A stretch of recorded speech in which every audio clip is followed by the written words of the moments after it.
हाय, तर मी चालली आहे माझ्या मम्मीकडे कारण जशी सुट्टी लागली आहे तशी रिधिमा तिच्या नानीकडे आहे आणि तिच्यासाठी आणलेलं पायनॅपल हे घरात तसंच पडून आहे.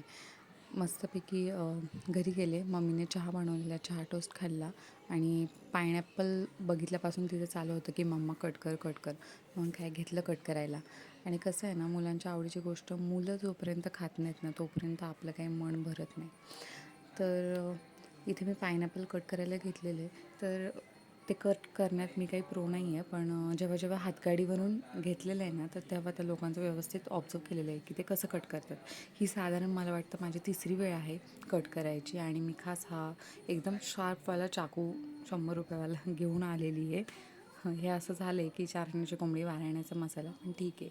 मी हा खास अननसासाठीच ठेवलेला आहे स्पेशल कट करायला. बरं, कट करताना आधी बाजूचं काढून घ्यायचं आहे आपल्याला सगळं आणि त्यानंतर ज्या ह्या ब्राऊन स्पॉटवाले ज्या आहेत ना गायडिंग लाईन्स, त्या आपल्याला व्ही शेपमध्ये कट करत जायचं आहे. जसं हे बघू शकता तुम्ही, व्ही शेपमध्ये मी कट करत गेलेली आहे. मस्तपैकी स्लाईस केलेल्या आहेत. आता मला असं वाटतं की बऱ्यापैकी मला कट करणं जमायला लागलेलं आहे. छानपैकी कट केलं आणि माझ्या ह्या छोटूशा मणीमाऊला मी ते खायला दिलं. मणीमाऊ इकडे एकदम खुश.